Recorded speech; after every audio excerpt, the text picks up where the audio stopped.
શ્રી ગણેશાય નમઃ. ઋષિઓ બોલ્યા, અમે સાંભળ્યું છે કે શિવને વેદ ગ્રહણ કરવું નહીં, તો તેનો નિર્ણય સાથે બિલીનું મહાત્મ્ય પણ અમને જણાવો. સૂતે કહ્યું, હે શિવના વ્રતપાલક, તમે ધન્ય છો.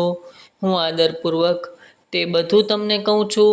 જે ભક્ત શિવનું ઉત્તમ વ્રત પાળે છે અને જેનો નિશ્ચય દ્રઢ છે, તેણે શિવને વેદ ગ્રહણ કરવું તે ન લેવાય એવો સંદેહ હોય તો તેને ત્યાગ કરવો. શિવ નૈવેદ્યના દર્શન માત્રથી સમગ્ર પાપો દૂર થાય છે, અને શિવ નૈવેદ્ય ગ્રહણ કરીને ખાધું હોય તેને કરોડો પુણ્ય પ્રાપ્ત થાય છે. તેને પછી હજારો કરોડો યજ્ઞો કરવાની જરૂર રહેતી નથી. ઉપરાંત તે મનુષ્ય શિવની સાથે એકતા પામે છે.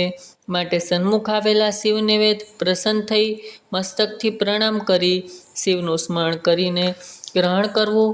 પરંતુ તે ગ્રહણ કરવામાં વિલંબ થાય તો મનુષ્યને પાપ લાગે છે.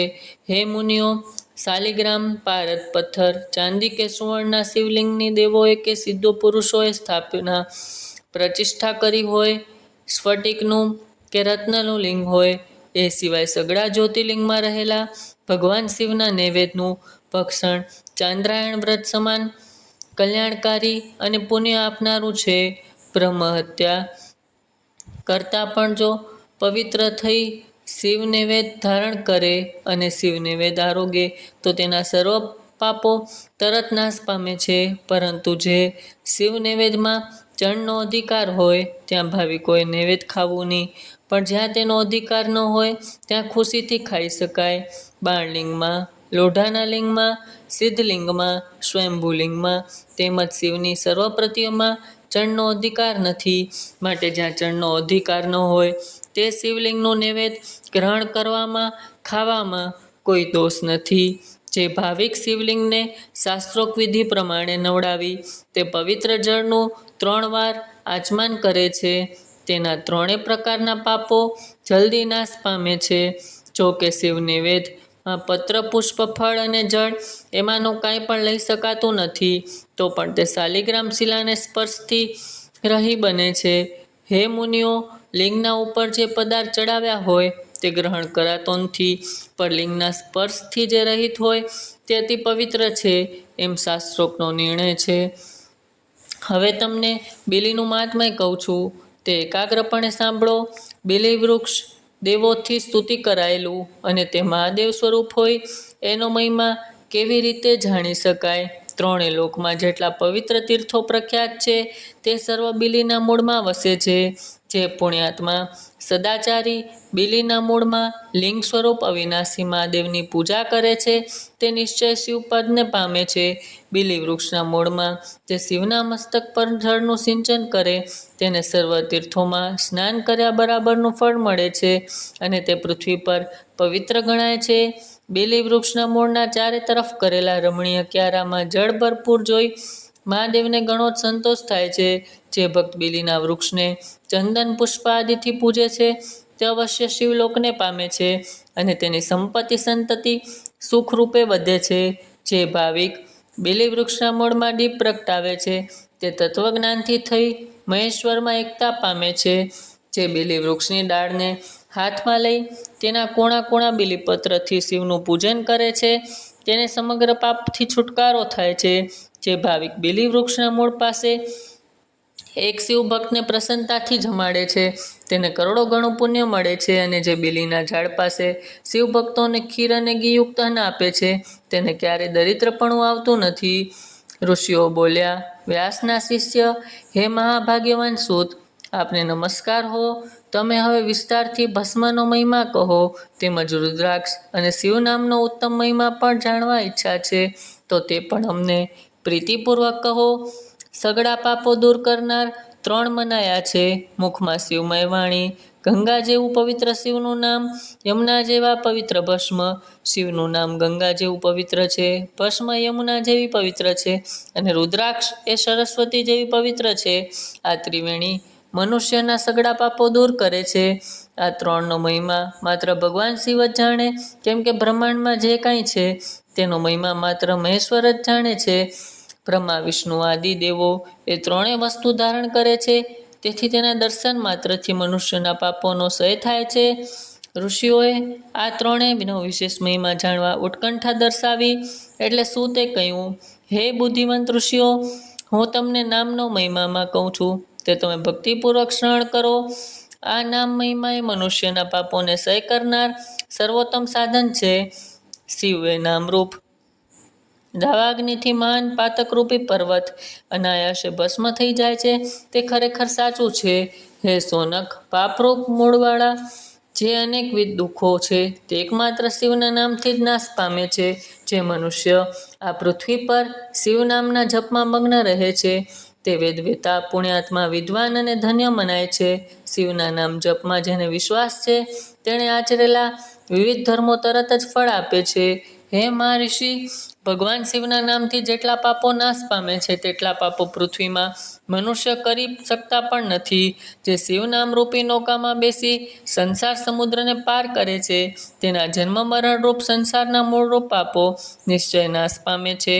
પાપરૂપી દાવાગ્નિથી પીડાતા મનુષ્યોએ નિરંતર શિવનામૃતનું પાન કરવું જોઈએ, કેમ કે પાપરૂપી દાવા નળથી તપાયેલાઓને તે સિવાય શાંતિ મળતી નથી. જેને શિવનામ વિશે અખંડ ભક્તિ હોય તેને સર્વ પ્રકારે મુક્તિ થાય છે.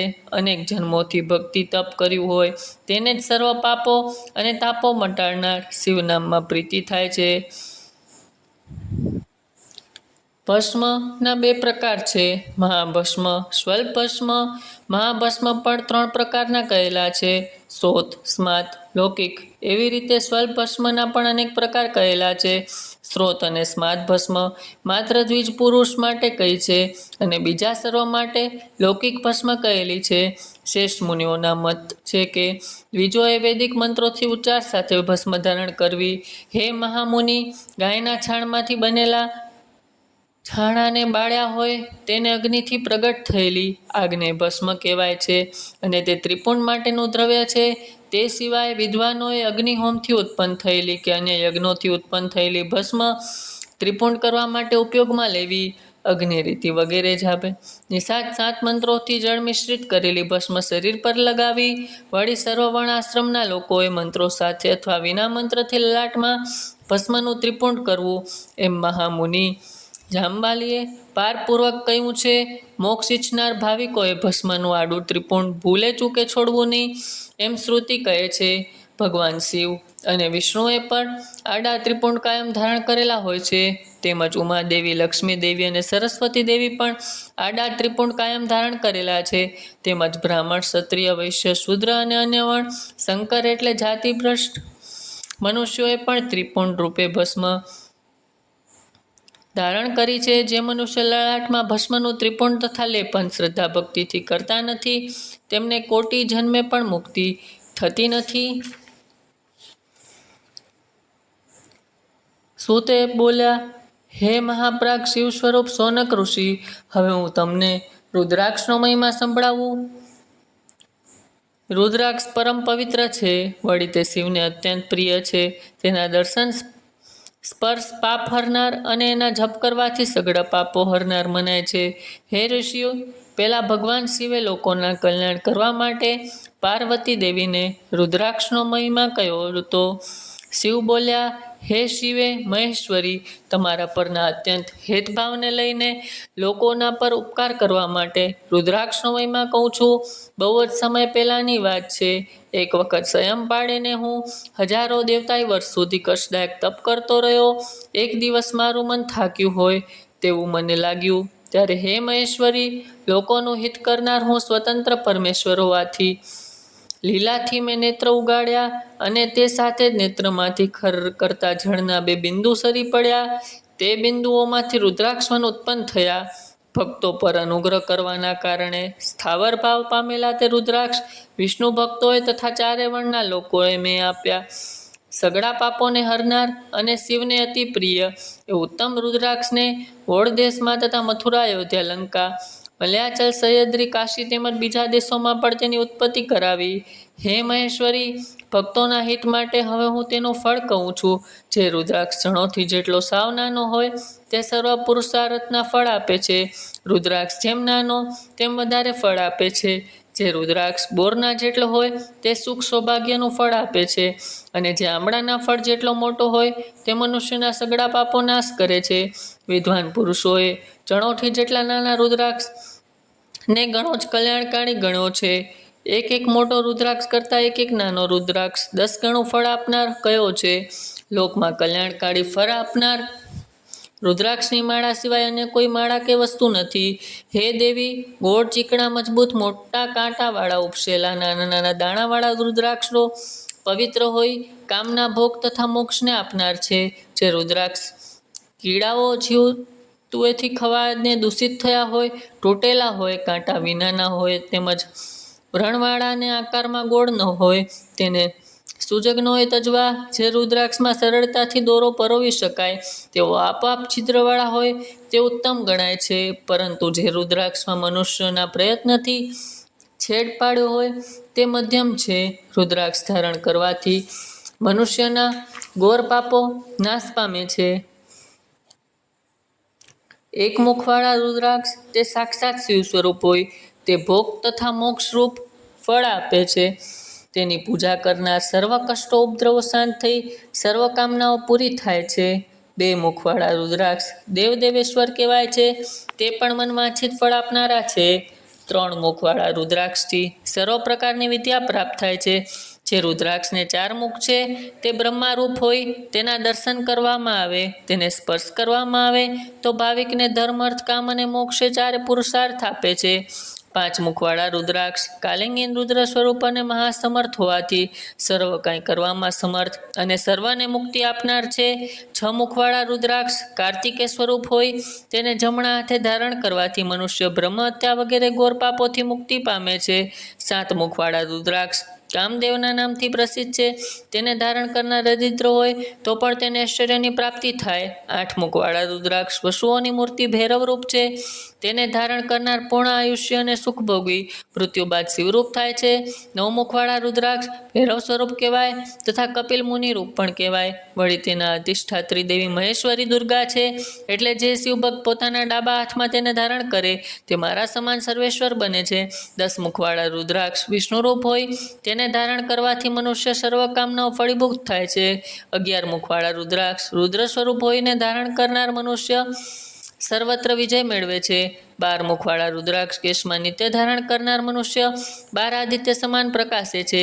13 મુખવાળા રુદ્રાક્ષ વિશ્વદેવના સ્વરૂપ છે, તેને ધારણ કરનાર મનુષ્ય મંગળ તથા સૌભાગ્યને પ્રાપ્ત કરે છે. અને 14 મુખવાળા રુદ્રાક્ષ પરમ શિવ સ્વરૂપ હોય, તેને મસ્તક પર ધારણ કરવાથી સઘળા પાપો નાશ કરે છે.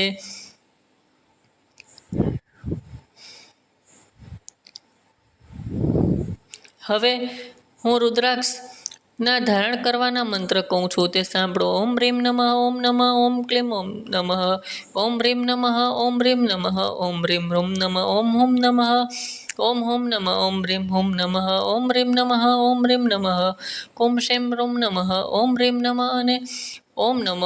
આ 14 મંત્રોથી ભક્તિ તથા વસ્તુ સિદ્ધિ માટે ભાવિકે નિંદ્રા અને આળસ ત્યજી શ્રદ્ધા ભક્તિપૂર્વક તે રુદ્રાક્ષોને ધારણ કરવા. હે મુનિઓ, આ પ્રમાણે ભગવાન શિવે દેવી પાર્વતીને રુદ્રાક્ષ ધારણનો મહિમા કયો હતો. મેં તમને તમારા પ્રશ્નના ઉત્તર રૂપે સંભળાવ્યો. જે ભાવિક રુદ્રાક્ષ અને ભસ્મ ઉપકારક મહિમા નિત્ય સાંભળે તે આ લોકમાં સર્વ પ્રકારે સુખો ભોગવી પુત્ર અને પૌત્રાદિ યુક્ત થઈ ભગવાન શિવને પ્રિય બનીને મોક્ષ પામે છે. ઇતિ શ્રી શિવ મહાપુરાણમાં વિધેશ્વર સંહિતામાં ભસ્મ ધારણ, રુદ્રાક્ષ, શિવ નામ જપ અને બિલીના મહિમા નામનો અધ્યાય સંપૂર્ણ. ઓમ નમઃ શિવાય.